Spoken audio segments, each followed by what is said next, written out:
Ladies and gentlemen, today's topic is leadership in times of high expectations. This is actually a 1-hour dialogue followed by the talk of Mr. Mohammad Zubair on the same topic.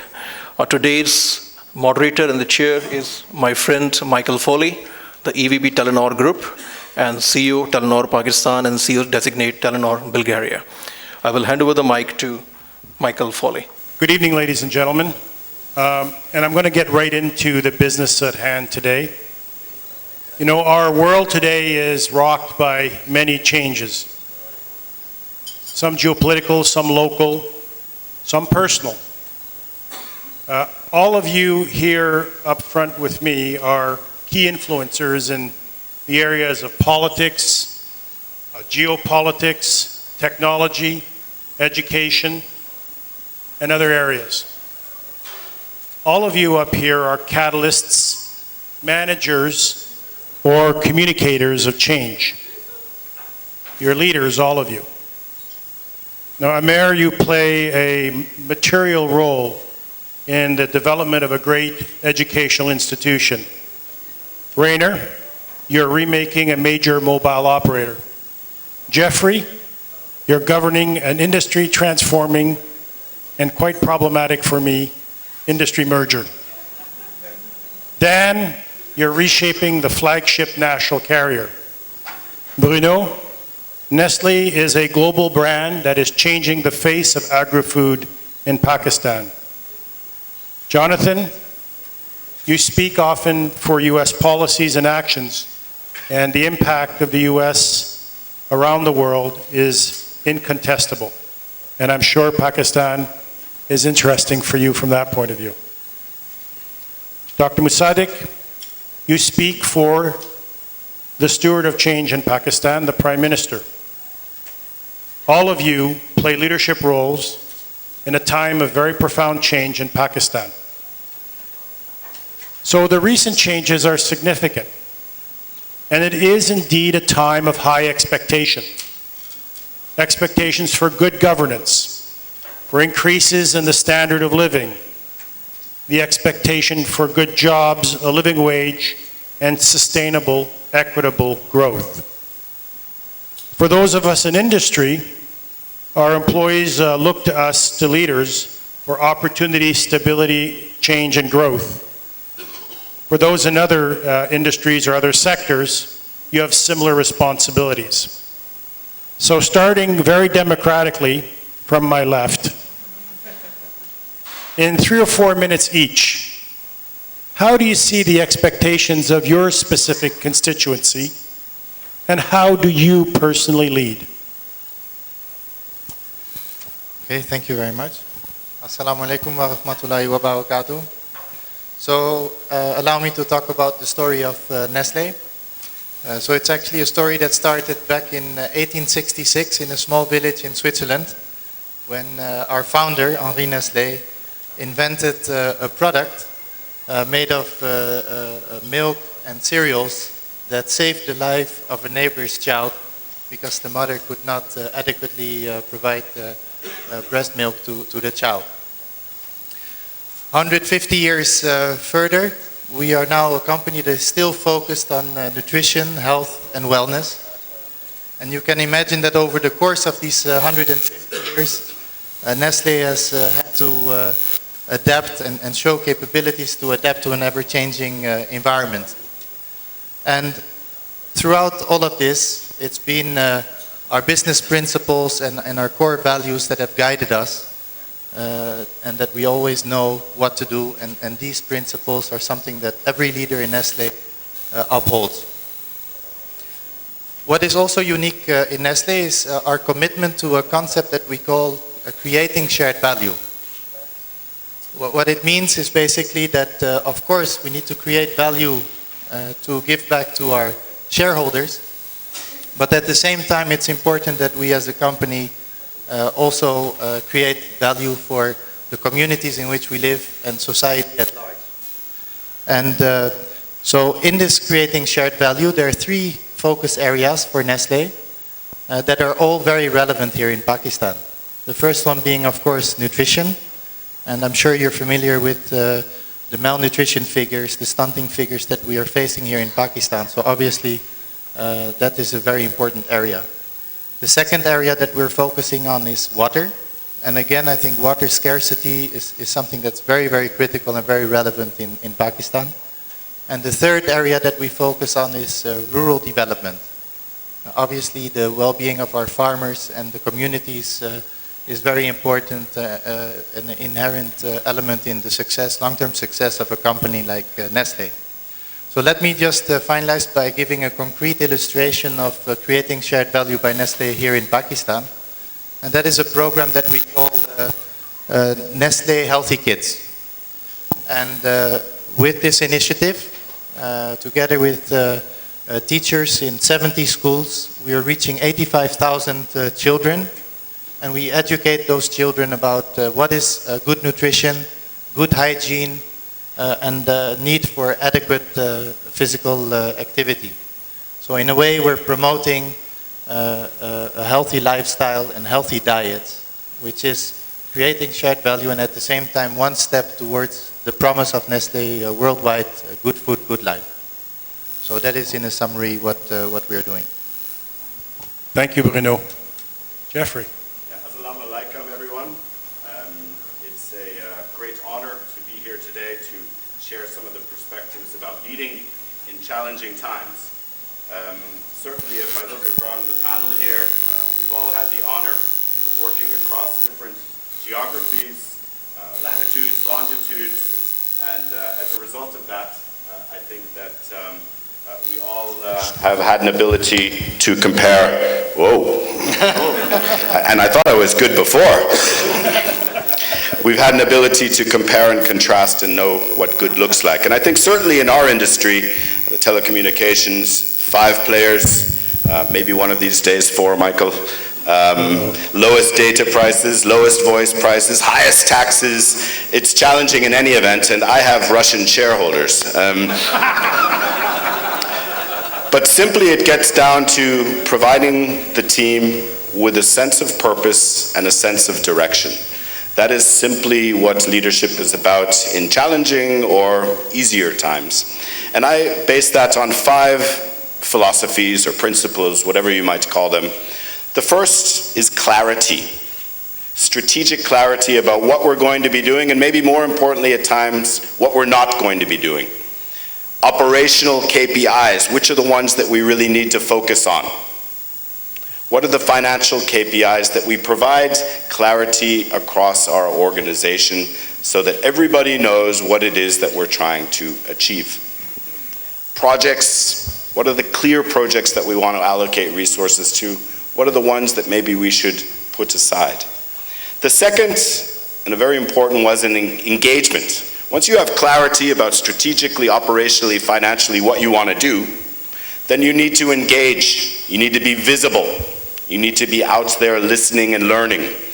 And I think it's very important that you go out not just and shout from your ivory tower, but you go out to the different places within Pakistan. So I think many of us have gone to the different areas of this country to listen, to learn, and to be visible. And in the case of Mobilink, in many of them, I was not only the first time the CEO had been there, but any executive had been there. So visibility, engagement, this is what we're trying to do, and to listen and learn and feed that back into the strategy. The third is consistency, particularly in challenging times. You need to be consistent, that you don't change all the time because, oh, the board said this or the board did that. Consistency in how you're managing upwards, how you're managing with your peers, and how you're managing with your people, because people watch. And if you're not consistent, then you lose credibility and you lose authenticity. The fourth, ownership. They may have a sense of purpose, a sense of direction, there may be clarity, you may engage them, you may be consistent, but they need to own, feel empowered, take decisions, spend company money like it's their own money. How do you ensure, particularly in challenging times, because it's hard to delegate. It's hard to, when you are under pressure, to empower, because you lose control, but you need to empower in order to be able to deliver on the mandate. Finally, an often used word, teamwork. And teamwork, not around just delivering on the KPIs, but putting together a team that may not always be like-minded, but is like-spirited. Because I'm a big believer that if you can attract, grow, and retain the right people and the right partnerships, that's critical to the success of any organization. So clarity, engagement, consistency, ownership, and teamwork are what we've put in place to reinvent Mobilink. We're in a much better position now than we were a couple of years ago, and I think the philosophy that we try and put in the company is something, again, that my grandmother had taught me, family of 8, 7 boys. Jeffrey, it's amazing what you can accomplish if you don't care who gets the credit. Thank you. Thank you very much, Jeffrey. That's awesome stuff. Dan? Yeah, assalamu alaikum and good evening, everyone. You're a tough act to follow, my friend, because you pretty much said what I wanted to say. Now I do. Maybe now that I have your mic, maybe I'll think of more intelligent things to say than I was planning to. No, on a serious note. So look, I was going to start off with what do the people that I work with expect. First of all, I have the privilege and the honor to lead a really, really large organization. We have about 18,000 people on the payroll of PTCL, and it's really a privilege and honor to lead this organization, which is the backbone of, I guess, of the information society in Pakistan. And of course, if you have 18,000 people that you have to care for, their expectations would differ a lot depending on who you talk to, where they are, so it's difficult to generalize. But I think one important thing is, especially in a chaotic and challenging world like today, is a sense of purpose and belonging. For me, that comes before strategy and KPIs and financial metrics. When people get up in the morning and come to work and work hard, especially during a month like Ramadan where people are fasting, and I have my highest respect for working so hard during this month of fasting. It's the sense of purpose and belonging. Why do I get up in the morning? Why do I go to work? Why do I get a salary at the end of the day? I think it's very simple, and that's for us the guiding principle. It's about the customer.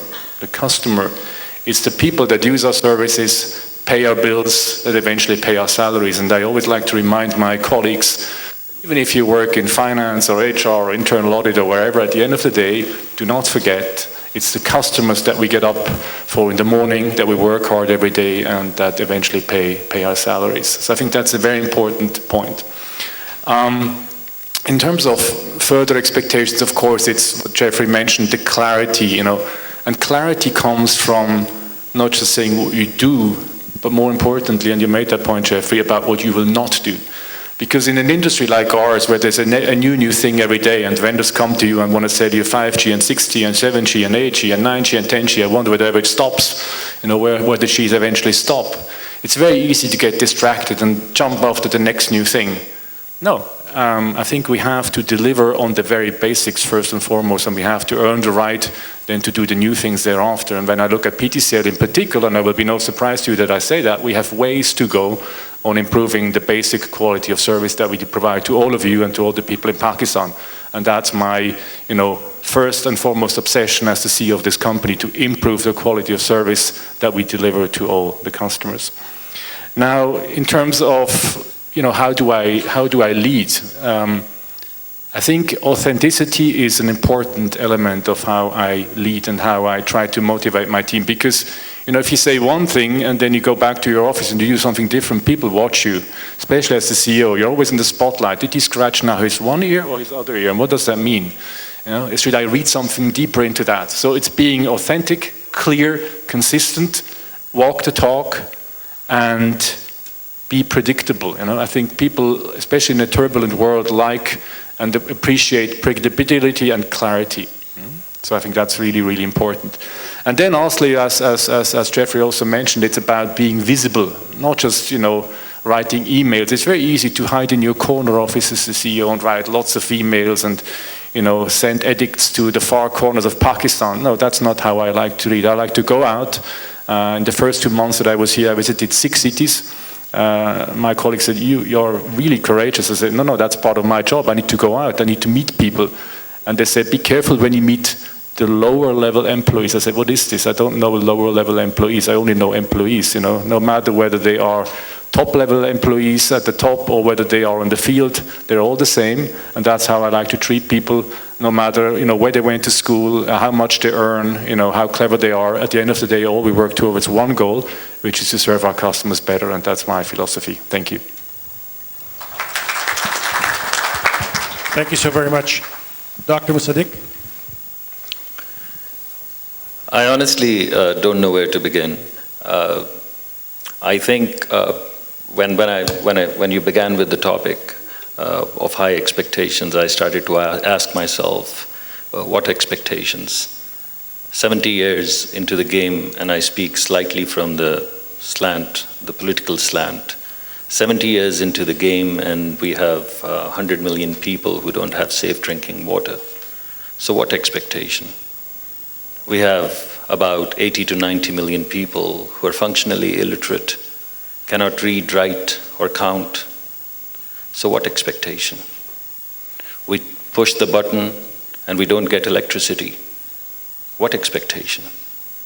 So I started to ponder on the first part of the question, in times of high expectation. And I feel that it's almost demise of expectation. And if you honestly ask me, I feel as if we don't, as a nation, as a people, have the ability to dream. I mean, Martin Luther King said, I have a dream, and I have, over the past 3 years, begun to wonder what that is in Pakistan. Because it's only in the wake of that dream then we can have the strategy and the leadership and the courage to move forward. And I think that dream is not fully negotiated. I think it's not completely settled. It's been 70 years. And I think a great example of that is the talk shows in the evening. They're devoid of any dream, any consensus amongst people, even in this room, about what that country is going to be like, where our children are going to grow up, particularly our girls. My daughter, where is she going to grow up?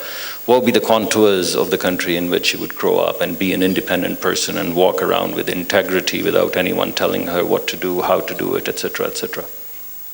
So the most important most important leadership quality in turbulent times, if not in the times of high expectation, is to develop a consensus about their dream, have the courage to dream.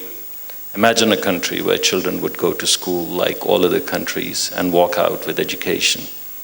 Imagine a country where we'd all be extremely comfortable walking into the clinics, public clinics, and take our children there, and so on and so forth. So I wouldn't harp too much onto it.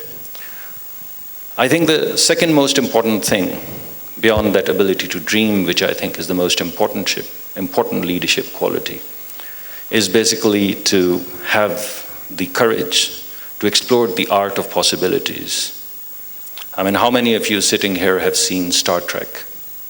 I may be slightly older than you, but when we were growing up, we had Star Trek, and we used to run to the television, and I didn't even know English very well at that point in time. And I'd be glued to the television, not even understanding the language, where no man would dare to go, the ultimate frontier. And and we'd be like this, awestruck, sitting and watching at Mr. Spock and Data, and all of those Captain Kirk, and all of those characters from the past. And I remember so many things from the television program. I remember what was it called, the transponder. I mean, we used to have a telephone, and it was called, our number was 80004. You can imagine how many phones were there in Lahore at that point in time. 80004 was our phone number. And I remember the phone call would come, and we'd send the servant, and he would run to the neighborhood auntie, tell her that, oh, you have a phone call. And then she'd be, huffing and puffing. She'd be running to get that telephone call, etc. And at that point in time, for a kid to imagine that there'd be a time when there'd be a phone that wouldn't have a wire. If it doesn't have a wire, how would the voice go? If it's not connected to something, then how is it going to travel? And so on and so forth. And you press a button and you have that coffee thing, and beam me Scotty, and all of those things. But the art of possibilities, that program was still on when 99% of everything that was on Star Trek became a reality. You know, that cell phones came within years, a few years of the first Star Trek. And the microwaves came about in about 6 to 7 years of Star Trek. And Dolly the sheep expressing human monoclonal antibody on the ovary lines of mice happened in about 7 to 8 years of Mr. Spock. We are creating Mr. Spock in biological fields now. The only thing that we haven't done so far, ladies and gentlemen, is beam me Scotty, mass transfer.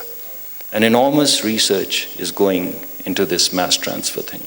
So the art of possibilities, not doing the ruddy thing, not doing the run-of-the-mill things, not bringing technologies and ideas that happened 35 years ago everywhere else in the world to Pakistan and taking great pride in delivering those ruddy ideas, I think is the second component of leadership if we want to set high expectations. And I think the third thing that I would like to talk about is specific strategies. If you have the courage to bring those possibilities into the realm of our imagination, whether it be health or education or poverty eradication or farming or agriculture, no matter how you cut and slice it, the last part is going to be a very clear strategy. And in times which are people who are joining politics right now, or people who are joining workforce right now, you know that they're going to retire around 1960. We don't even know what 1922 is going to look like.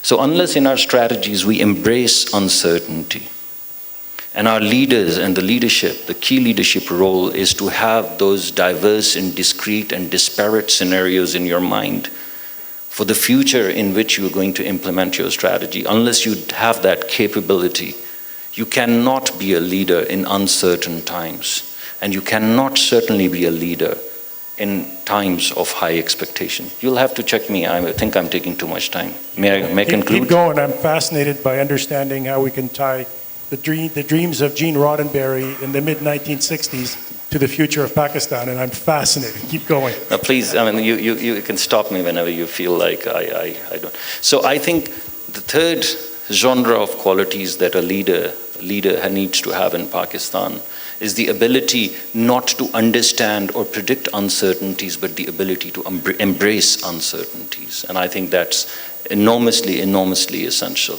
And in order for us to do that, our leaders will have to be non-conformists, and our leaders will have to be non-linear. The definition of insanity is to do the same thing and expect a different result. 70 years we've been doing something, and doing more of that is insanity. And I think all of us sitting in this room are anything but insane, which is why we are so successful. So I would suggest that the third most important thing to do is not to do what we've been doing for 70 years and think different. Think unique, think different, and absolutely different. It is not basically a linear projection or linear improvement of the world that we need right now. We need a disruption. We need something that is not right now.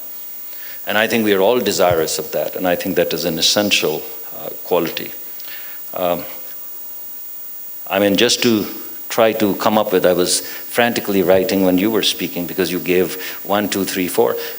I mean, in a more cliched, kind of bookish manner, I think what we need certainly is creativity.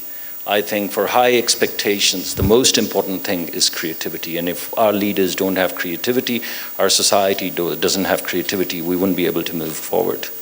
I think the second essential trait is commitment. So I'm going to revolve around C's because I think you revolved around some of the alphabets.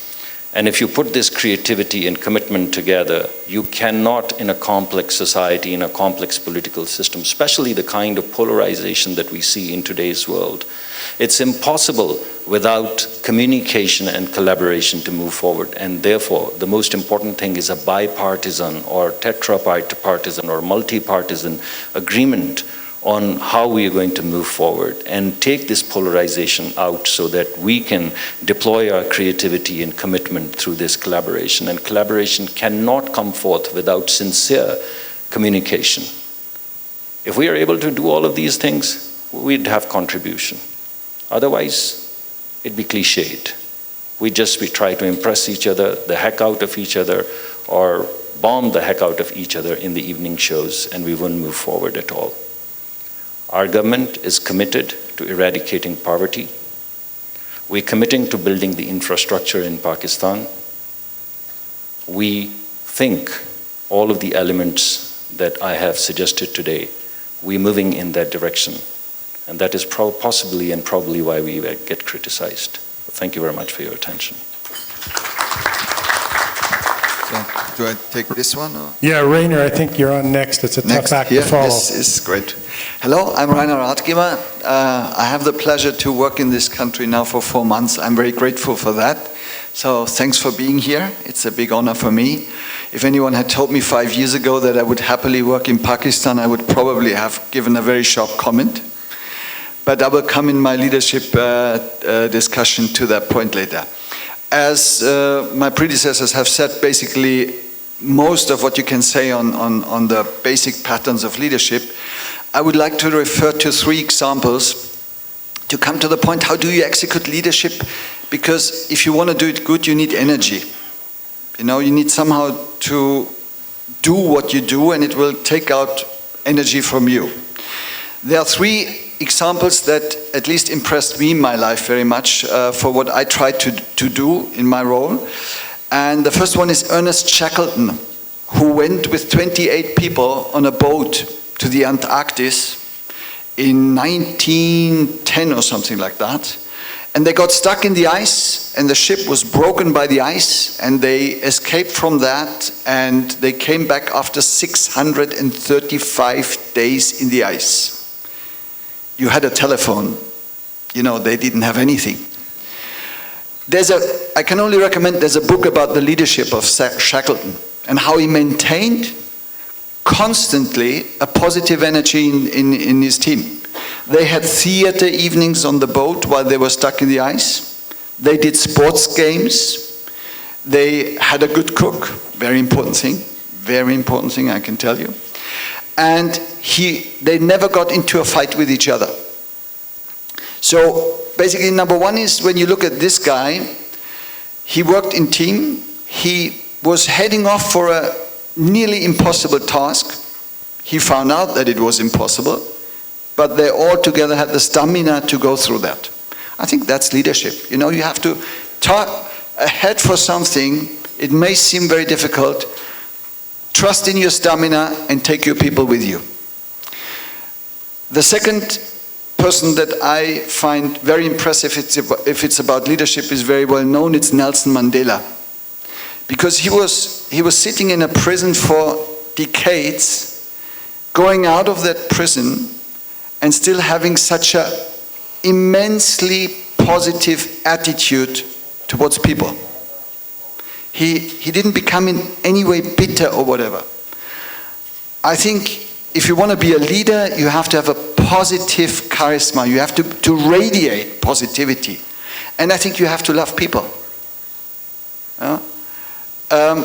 So I think what I try to take from this guy is, how can I look at anything I do or anything I experience in a positive way? Many of my German friends are saying, you go to Pakistan, isn't this dangerous? Apart from the fact that I say, isn't Paris a little bit dangerous at the moment? I say, look, have you ever seen what wonderful mountains I see when I look out of my office? I see eagles landing in front of my window. I have a fantastic Pakistani team around me. Look at the colors of the clothes of the women in this country. You know, you just have to look for the positive things. They are enough. And this is giving me a lot of energy for every day's job with a lot of people. The third person I would like to refer to, if it's about leadership, is for me Paul McCartney, the famous musician. Why? You know, microphone? He has microphones that work. Paul McCartney is for me a good example. He's, I think, now 72 or 73. He doesn't have to go on stage anymore. He has $1.5 billion fortune or something like that. You know what? When he plays Let It Be, after 40 years, He still does it with the same fun. You ever should see him on stage. He does it with the same fun like the first day. We sometimes in leadership, we have to do the same things over and over again. You know, to read a KPI report, to whatever, have a meeting. Two things I learned from Paul McCartney. First, whatever you do, do it with fun, and even if you do it 100th time, it's your job. You have to love your job. Second, what I adore with him, he never really grew adult. I would love to keep that juvenile energy that he has still with 72. If I bring that all together, the things we have to do as leaders, I think will work out well. Thank you. Jonathan? I'm sort of a fish out of water on this panel because I'm, well, like Musadik, I'm a government employee. I'm a diplomat from the US Embassy. I'm actually the Deputy Chief of Mission. And I think leadership in a government organization is a little bit different. There are many similarities in terms of relationships with your people, in terms of communication, and many of the themes I think are similar. But it's also a different type of organization. We're not focused on the bottom line or victory in the marketplace. We're looking at diplomacy, we're looking at policy, and so the objectives are different. But the question is leadership, and what makes a good leader. And I think in the State Department, I look at for role models, individuals who have not only succeeded in their own right, but help bring the organization forward in a positive way. And I thought of one individual in particular by the name of Bill Burns, who until recently was a Deputy Secretary of State, the most senior Foreign Service officer like myself in the Department of State, and thought about why he had succeeded, why he was so good at his job. And what I concluded is that he was incredibly humble and selfless, that he looked around the organization, he looked at the people that he was working with directly, and constantly was trying to figure out how to help them succeed. Trying to figure out how he could help his boss succeed, the Secretary of State, most recently Secretary Kerry, but then all the people around him that are on his team. How could he make them look good? How could he empower them? And so I think selfless leadership in our organization is incredibly important. I think the other key aspect to it, of course, in diplomacy is relationship building. But not just in terms of how to succeed in a bilateral relationship with a country, but how to succeed within the organization. I think I would be completely lost in the embassy if I didn't have good relationships with everyone across the entire team, whether it's American staff or Pakistani staff who thankfully over the years, it's my second time in Pakistan, so I've developed relationships with key people in the embassy who have been able to give me extremely good advice. And when times have been very, very difficult, I've relied on these key individuals, and I know that I can go to them and get their opinions and seek their advice, and it's been incredibly valuable. And I guess the last area I'd focus on is communication, including listening. Because if you can't really hear from the people around you, from the people you're talking to and the host government, if you're not hearing them properly, you're sort of talking past each other. And in diplomacy, it's really a skill of seeing where the openings are and where there may be some common ground. If you're not listening extremely carefully, you may miss those openings. But also within the embassy, closer to home, if it's a management issue and you're looking for a solution to a problem, you really have to take in all of the information from the folks who are on your team to try to make the best decision. And then I think you have to act decisively to make that decision and move forward so that you're not caught in limbo with people waiting to see what's going to happen. So there's a certain element of decisiveness as well after you've taken input. So I think those are some of the keys within my organization at least, and it sounds like they're common to others. Thank you, Jonathan. Amer, NUST. Bismillah ar-Rahman ar-Rahim, Assalamu alaikum. My talk will be slightly academic oriented because I'm the one that represents the academic institute, as well as I represent a think tank as well. So I'm going to share leadership in times of high expectations. I'm going to straight give a tribute because it is Ramadan. Did a bit of homework on what leadership means to Pakistan and Muslims in general. And I selected the quote, and it summarizes a lot of things about leadership, especially in high expectation. At the time, obviously, the Quran and the Prophet brought about a significant change.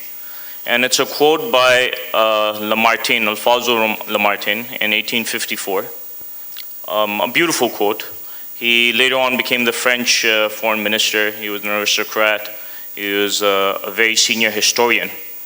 And one thing captured leadership in a couple of sentences, which I want to start off with, and then I'll relate it to our think tank. Philosopher, orator, apostle, legislator, warrior, conquerors of ideas, restorer of rational dogmas, of a cult without images, the founder of 20 terrestrial empires and 1 spiritual empire, that is Muhammad, sallallahu alaihi wasallam. As regards all standards by which human greatness may be measured, we may ask, is there any greatest man than him? Right? What struck me most, Jonathan, mentioning leadership, was humility. The other speakers didn't mention that. We talked about teamwork. But as far as our think tank is concerned, we're working on national development. In national development, we're assessing, and I'm very pleased to hear for national development, Dr. Musadik has mentioned the state Pakistan is in. It's very, very important. We analyze the 7 power corridors of the country: the parliament, the bureaucracy, the military, the landlords, the judiciary, the industry, which is a major composition over here, and a new power corridor, which we've recently added, called the media, because it's been strengthened. And did a little bit of homework about why the top leadership is not coming up in Pakistan, whether you look at the bureaucracy, whether you look at companies. Private sector is a little different, they've got autonomy. And one thing in Pakistan that we have, and it's going to cause a lot of issues because Dr. Musadik mentioned that disruption needs to happen. Globally it's happening, and I'll tell you how the cash reserves of the globe are moving. We did a lot of analysis on that. We do not have needed leadership, but we have many leaders. That's the crux of the statement of Pakistan today. In the 7 power corridors that I mentioned, we've appointed a lot of leaders. But do they really have leadership? This is one thing to really, really strongly think about in Pakistan. Very clearly, let's take, as a nation, to lead a nation, you have to be absolutely, there's 4 qualities that I'll mention. One is you have to be a patriot. There cannot be any compromise on you being a patriot as head of state. Integrity/character, number 2. Number 3, courage. And number 4, competency. Pick up the resumes in the corporate we do. In corporate, I belong to the corporate world, ex-IBM and then Pakistan. We can't select a manager without going through HR policy on selection. In the Pakistani parliament, in our bureaucracy, just pick up and look at the resumes. And then we talk about having issues of leadership in the country. So high expectations, disruption. Dr. Musadik said something really, really good today. He said entrepreneurship, I'll summarize, he didn't take the word entrepreneurship, but what he's referring to Star Trek. How will you empower the youth without innovation or entrepreneurship? Right? Related to leadership. At NUST, I can share with you, and probably say for all of HSC universities, there's 165 universities, we've got tons of universities. Are we producing leaders? No, there's no course on leadership. We don't have specific leadership turnout. If I look at, and not because Jonathan's sitting here, I'm a product of North American society, probably the best example of building leaders is in the US. 6,500 think tanks, right from high school, well, elementary school, they start independent thinking. So the US has followed the prime objectives of building good leaders, and look at them today. You can have anyone as a president of the country, but the institutional leaders are so strong, it functions. And now China has started to do it. The world's wealth, $14 trillion is being, 2/3 is on our side of the world. And then we have a question, leaderships in times of high expectations. So Pakistan really needs to concentrate on those 4 aspects I remember. They really have to churn out good leadership, otherwise we are in trouble. I know Dr. Musadik mentioned that we're committed to poverty alleviation and education, but until we don't get good leadership in those posts, we're in trouble. We're in trouble. Corporates will do well, whether CPAC's bringing $46 billion with, whether we're getting an American grant. We can't continue borrowing money and running our country. You need to develop 120 million people. You need leadership, you need innovation, you need to throw money at it. So basically that's the premise. And with that, I'll leave a lot to be discussed in our forthcoming sort of follow-on discussion. Thank you very much.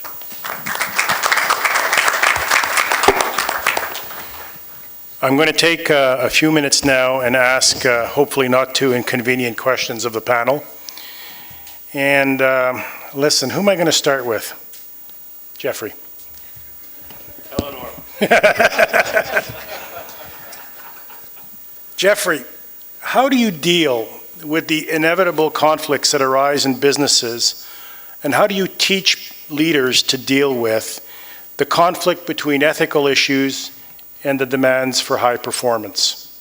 I face it all the time myself, so teach me. This one's louder. This one's louder.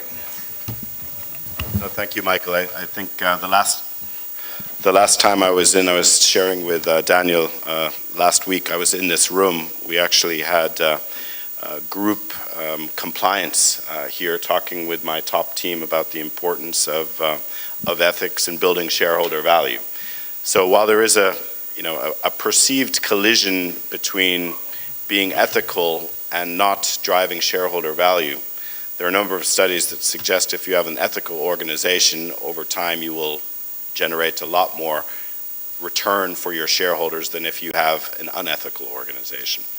I think it's dealing with the uncertainty and ensuring that people embrace that uncertainty, and if you can be clear about what your expectation is and what you should be doing and what you shouldn't be doing, I think that's the first step. The second step is that you need to take action against people that are acting inconsistently, back to consistency, with what you are trying to do as an organization. It's great to put, we need to be compliant on the wall. It's great to have group compliance come and talk about the importance of being compliant and talk about the shareholder returns of any organization that's been compliant. But it's about enforcement. So where you see bad behavior, you need to act against that.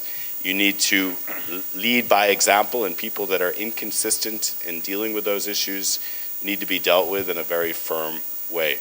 So I guess it's a culture of ethics drives rather than detracts from shareholder value over the long term. There may be arbitrage opportunities for individuals to take advantage, but over the longer term, it's good business to be ethical. Secondly, you need to be clear in what is expected and what is not expected.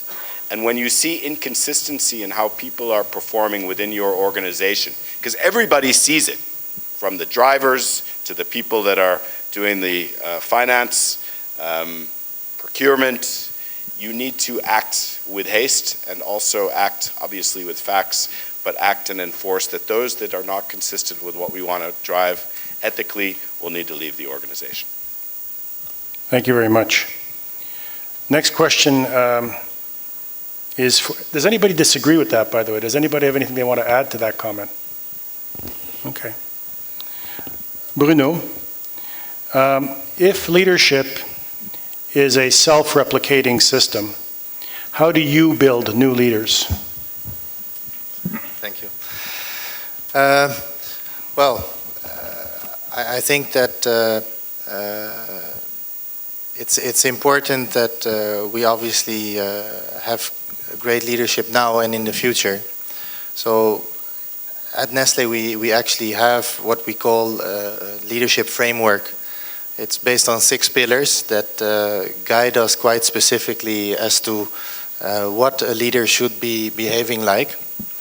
But on top of that, we have also this belief that what defines you as a great leader is that leadership breeds leadership.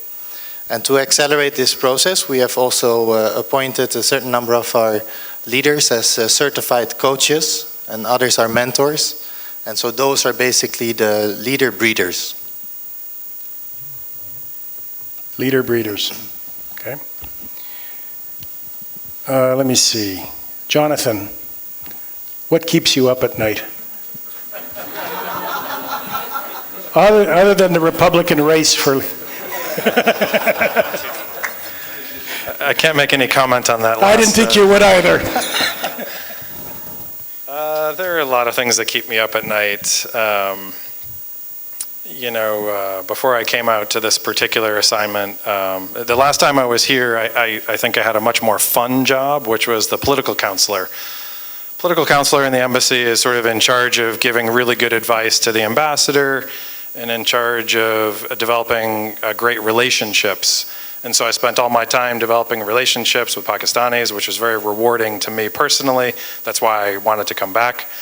And you're trying to understand the place and give good advice to people in Washington. So you're feeling very valuable, you're feeling like you're adding value. And so that was great. Coming back this time, being in what we call the front office of an embassy, of the ambassador and the DCM. And then every once in a while you find yourself in charge, like right now, when the ambassador's away. And you feel the sort of the weight of the organization, the people that are there with you, and the decision making that you have in terms of security of your people, if anything were to happen on your watch, and the decisions you've taken in terms of policy. So I think that's the number one for me is really the responsibility that I have to my people and making sure that we're making the best possible decisions. And of course hoping that the worst doesn't happen to any of us or really anyone here.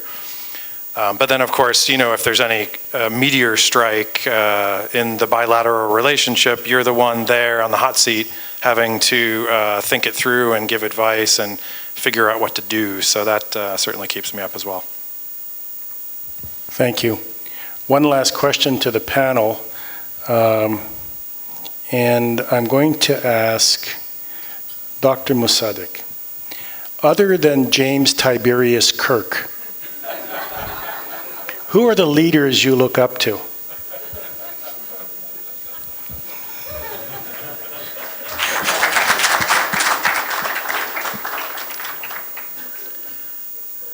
I think there are lots of them at various levels. I think you go into small villages and you see these people who've turned things around. For example, in our own country, Mr. Idi is a great hero. We should think of naming an airport after him, actually. Sure. And more than that, and I think I personally think he wouldn't require an airport. I'm quite confident that he is not going to require an airport. And there are many leaders, many people like mortal beings like us, like myself, who may require a building or basically a bridge or something like that. But I think there are people who've contributed more and who've lived very rich lives. It's not like they've only made other people's lives rich. I think they've made their own lives very rich. And I think they've carved a chapter in the book of immortality for themselves. And Nelson Mandela, for example, is a great example. But I think there are many uncelebrated heroes, which are always a part of my imagination. These are people in small villages who are doing little things, reaching out and touching the heart or the life of a young girl and holding that hand and trying to bring about some kind of meaningful change. So I think all of these leaders at various levels are there, and obviously I wouldn't comment on our own political leadership because it'd be deemed very biased, so I'm abstaining from that. But I think also as a part of your earlier questions, celebrating these legends is mission critical. It is not about teaching someone. People don't live lives, people live stories out. People live in legends. And whenever you want any transformation, whether it be societal or it be corporate, it is absolutely mission critical to celebrate these people, find these people, bring their behaviors, celebrate their integrity, and bring them next to yourself and let them be seen, and let them be spoken about, and let them be written about, so that a young person who is joining, whether it be politics or the corporate world or academia or a think tank group, at least has the story, a role model, so to say a legend by which they can live. So I've given you probably, ineffective answers, but I would like to emphasize that in the corporate world and the political world, it is very, very important not just to celebrate Martin Luther King or all of these great men and women who have stood for what they believe in, but to find these guys who show integrity, a man who finds someone's money, a police officer, a maligned police officer, a police officer from a maligned service, who basically finds a chunk of money at an ATM and then goes and returns that money. I think that man needs to be celebrated. Or a man who lays down, the little boy who lays down his life because he knows that there's going to be a blast, that boy needs to be celebrated.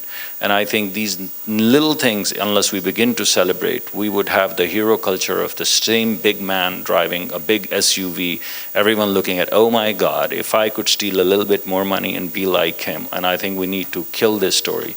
And it is mission critical to find these heroes and celebrate them.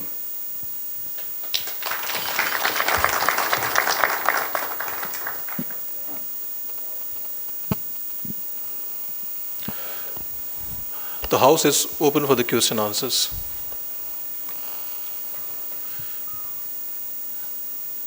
Any question? Yes, please. We were talking about the leadership in the times of high expectations. I have a question from Mr. Zubair or Mr. Musadik, whoever wants to answer.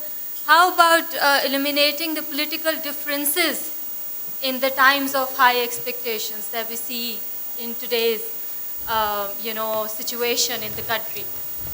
There's a lot of differences going on, and I don't think we can achieve, certain things without without consensus or without having them on board.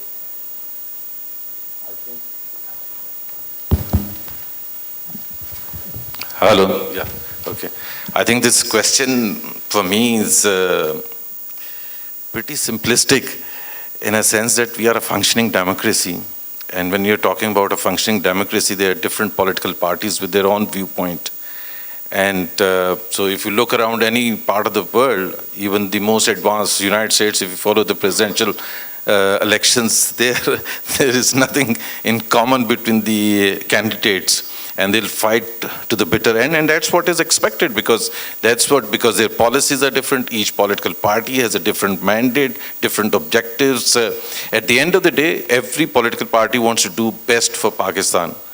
But to reach that stage, I mean, we would have a different way to go ahead with that, and the other political parties. So whatever times, if there is a functioning democracy, you will never see. Yes, you can agree on some common agenda items, like in terms of the economy, in terms of the broader aspects, Pakistan-India relations, or so on. But other than that, on the nitty-gritties, politicians will still find time to compete with each other. May I add to this? Yeah. Am I allowed to add? Yeah, sure. I think there are two important parts. I think the first part is what I emphasized earlier on as well, which is a shared vision. I think if we don't communicate around that shared vision, then everything is up for grabs. Then we would basically have these dog fights every night. But I think more clear consensus and more sincere consensus we have about this end game. If all of us have the same end game in mind, then we can only disagree on the pathway. We wouldn't be talking about the end games. Right now, we are talking often about the end games, and that is very disconcerting. I think the second thing is a belief in any system, democracy or otherwise. So if you have a belief in democracy, then many of the interventions that come because people don't believe that democratic results have to be sustained for a period of time. So if you have a belief that this government doesn't have to last 5 years, then second year and third year and fourth year, you would try to dislodge it.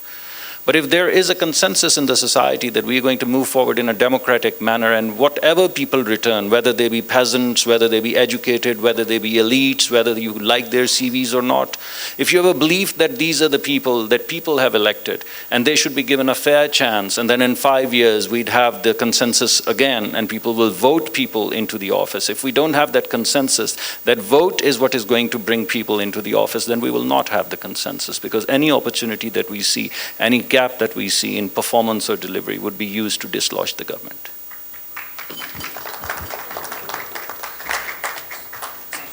I need to excuse myself, off to meet Russian shareholders, leadership in challenging times. Thank you all. Thank you, Jeffrey, for your participation. This is Zubair. I run a couple of companies in tech area. So, Amer, you identified 7 power corridors, right? But I think you missed out the most critical 8th one that shall not be named, starts with another M. But don't you think that's a power sector or corridor that needs to be identified? I'm talking about the mullahs, and then a counter narrative needs to be developed, because that's a very strong power player in the Pakistani scenario.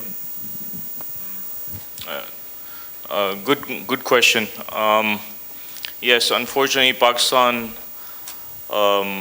Dilemma right now is that they are an informal power corridor that's not involved in strategic policy making, whereas the 7 that I mentioned are, and they have executive positions. My own opinion is, I think pretty much I'd have to agree with Zubair Saab and Dr. Musadik that cohesion of thought take place with them as well. So one is, as you didn't want to take the name, is the government has taken a decisive action against some of the extreme elements in that power corridor. Some that you cannot judge their intentions, can they be engaged in a strategic dialogue? So I think it's a very good idea. I'm sure the many government officials have already thought along those lines and recommendations have been made. But as policy making, typically, if you see the demographics of that power corridor, you'll find them downtrodden, poor, isolated, restricted to madrasas. There's millions of kids out there. We keep saying Pakistan, 120 million is our power potential.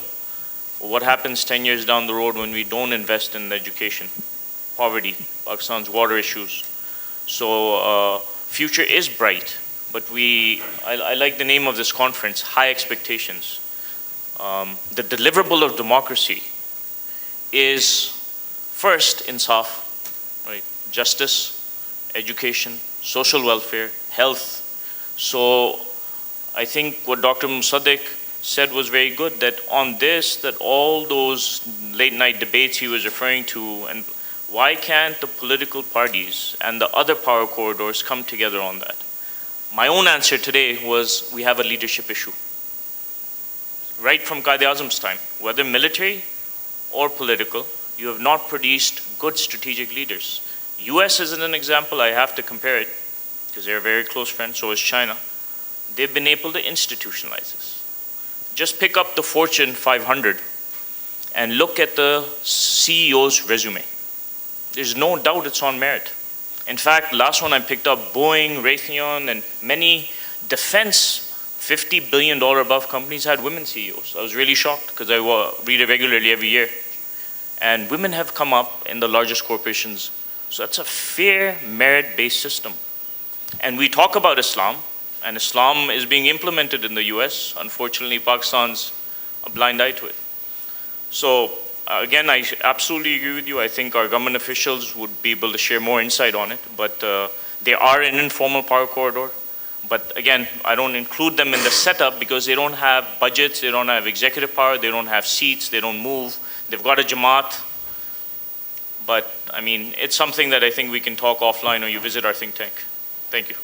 Thank you, Amer. Next question, please. Thank you. Mehreen Khan, formerly an anchor with BBC World, now doing public policy consulting. Amer, from NUST. I think your example about the US might be correct for the American corporate world, but the kind of leadership they seem to be throwing up in national politics probably doesn't hold true. And certainly if Mr. Donald Trump wins in November, then this conference should be entitled Leadership in Times of Severely Low Expectations.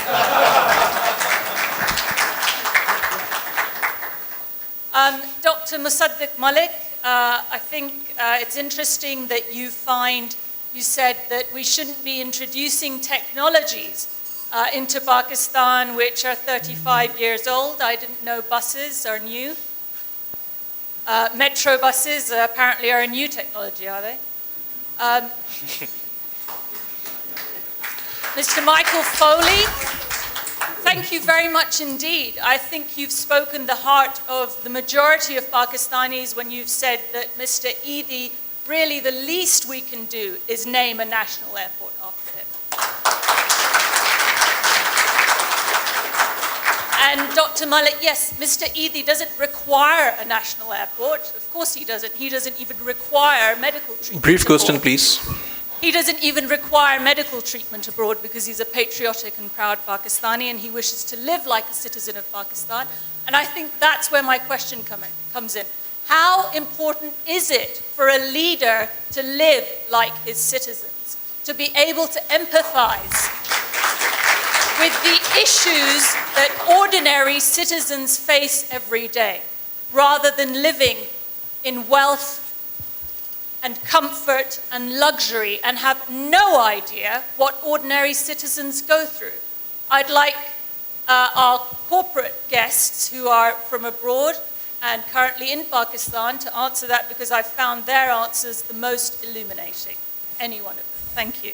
Okay, thank you for the question. So, look, for me, I can only speak for myself. I cannot generalize, but I can say that when I took this assignment, it's very clear to me, I relocate to Islamabad. I bring my wife here. We will live here. We're not fly-ins, fly-outs. So that's my part, my contribution, because I believe as a leader, as a corporate leader, you need to leave. You need to see what's happening in the country. You need to travel. You need to be there. You need to breathe the air of the country. And that's not something I would generalize. I just say for myself, that's what works. And that's what I cherish. And I really appreciate to be here. Thank you. Thank you, Daniel. I'll just echo that statement. My family's here with me in Pakistan. But just to answer your question directly, I don't care if the person is black or white, male, female, or transgender. If they can balance the budget, give jobs to the poor, if they can provide clean water, I don't care who they are, how they live, what they do, as long as they serve the public properly. Ms. Shazia, please. Assalamu alaikum ji, I'm Shazia here. Wonderful discussion, learned a lot. Everyone, each one of you spoke very well. My question starts from when Dr. Musadik said about the Martin Luther King, I have a dream. I would like to know what is the dream for Pakistan. Have you ever thought where are we going to be in 50 years from now? What are the expectations are we setting for our country? What are the narratives we are going to build?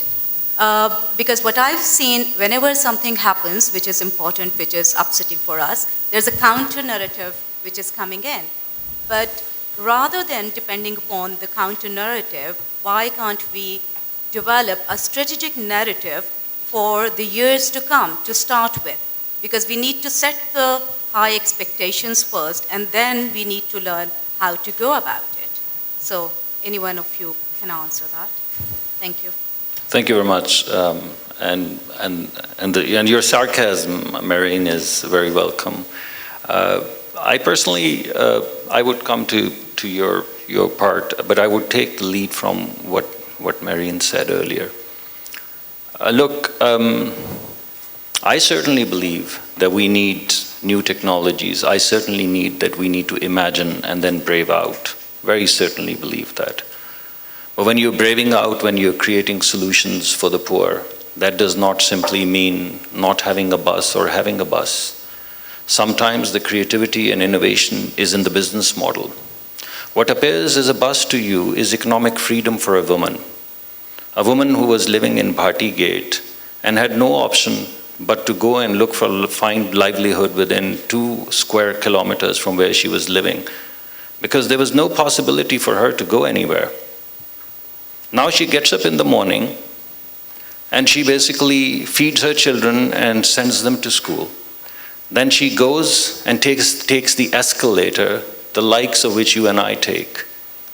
And for 25 rupees, she enters an air-conditioned bus. And she travels with integrity. No driver touches her.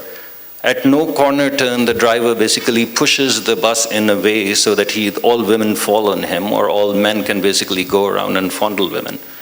So with integrity, this woman sits in that bus. And she goes to the industrial area in Kot Lakhpat for 25 rupees, and she works all day.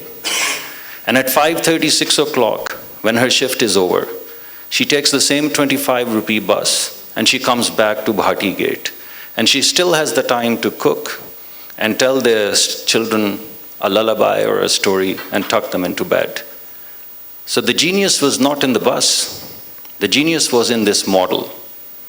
And the sadness comes, and your criticism and cynicism comes from the fact that after 70 years, we've not been able to come up with any solution, transportation solution or economics freedom solution for the poor. So any solution that we see is compared with other things, and we say this is wrong. And certainly there are better ways of doing it, and certainly we are learning, and certainly we'd come up with more cost-effective ways of providing this economic freedom. But what you see here, the creativity that you see, is in the business model, is in the imagination of a world where a woman can travel from Bhati Gate to the industrial area and back. So what I mean by creativity, where no man has ever gone before, or no man went for 70 years, is this creativity. And that is the starting point for the things that you mentioned. So what is our imagination? Our imagination is to have what you call a poor family in Pakistan, which struggles right now, to have livelihood so that they can walk around with integrity, to have the public school system, or the school system which is sponsored by the government, even if it's not public, and the health system, where if your child falls sick, you feel comfortable and confident that if you walked in, you would get reasonable and good care. To have a country which doesn't have the highest infant mortality in the world. I mean, we talk about Islam. I've heard this word Islam about 100 times in this discussion so far. And before Islam, they used to bury women. And maternal mortality is no different. It is burying women. So we're still burying women. We're just not burying them. We have an indicator called maternal mortality. So in our imagination is a country that would not have this maternal mortality. And when a woman goes for childbearing, it would be a message of life, not a threat for death or threat of death. So these are the little things, little messages that we have. Sorry. I'm giving your answer now. So it is a country where we're comfortable walking into the school systems and feel that our children are going to learn. It's a country where we don't have infant mortality or maternal mortality. It's a country where we have clinics around the area where we can provide these services. It's a country where we have the infrastructure, where people basically can move from one part to another in search of livelihood. It is a country which has peaceful relationships with all neighbors. It is a country which is not just one country centric. It is a country where we're thinking about and imagining technology transfers, which are not necessarily just technologies, but new business models, new ways of living, new ways of imagining. It's a country where we have enormous exchange of ideas, enormous exchange of people. It is a country where when people come, people in Germany don't ask them, oh, are you crazy, you're going to Pakistan, is it even safe? And it's a country in which my daughter, when she walks on the street, she chooses how to behave, and no joker tells him what to do. And her opportunities are as great as the opportunities of my son. These are not very difficult things to imagine, nor are they very difficult things to deliver. Last question, please.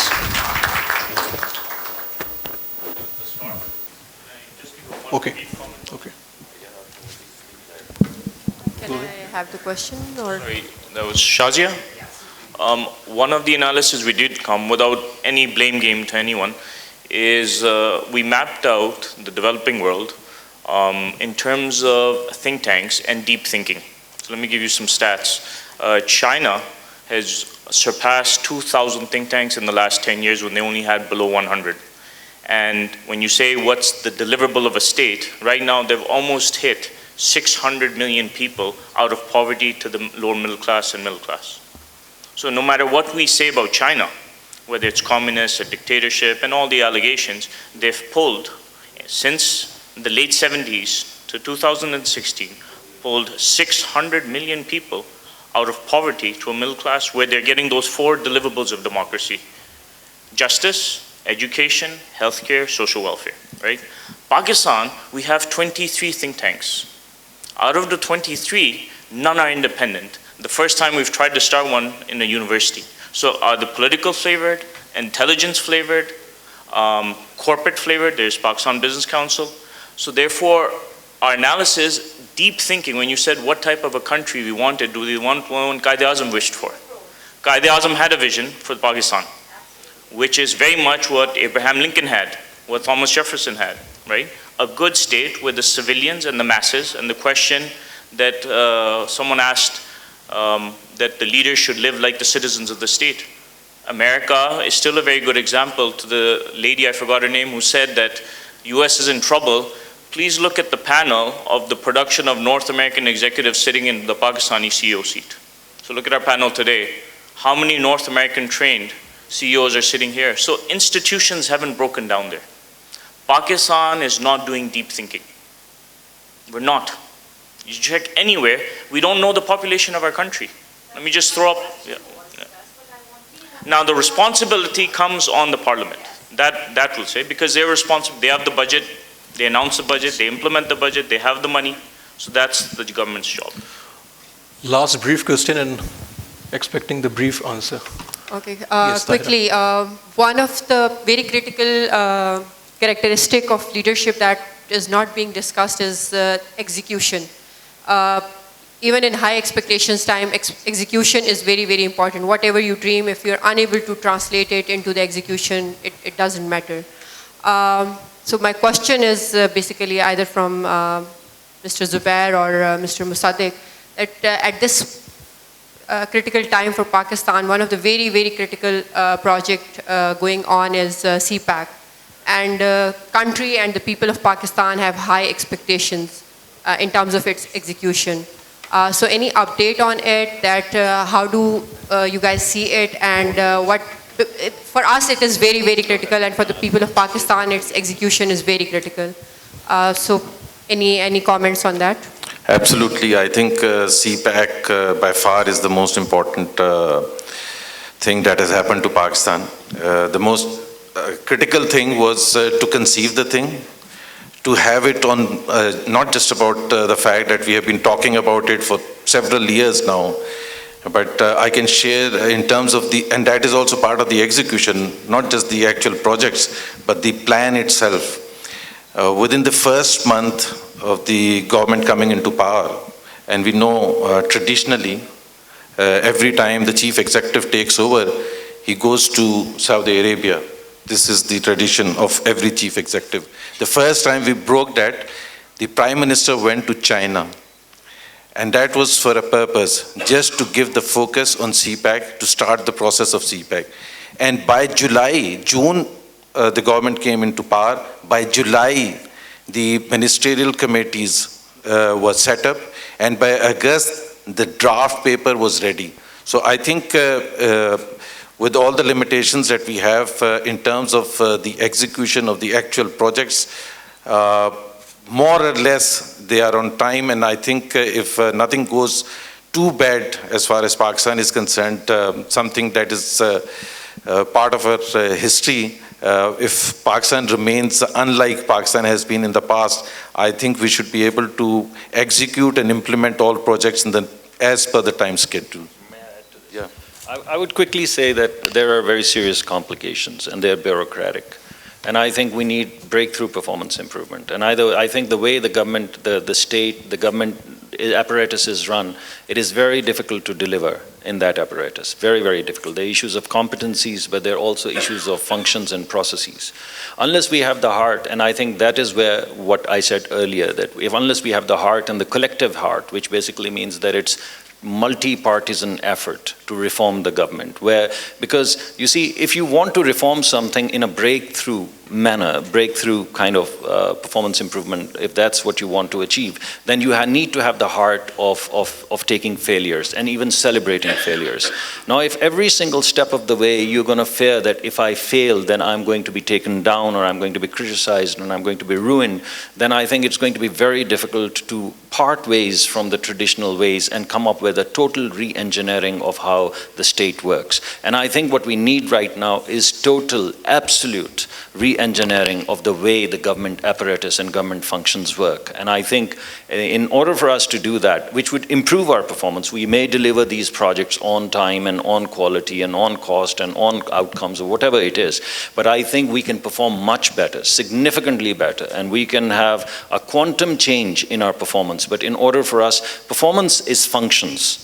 And if you basically continue to wear the same necktie every morning and go and sign the same files in the exact same manner in which you've been doing it in 70 years, then you're going to have the same level of performance, maybe marginally better.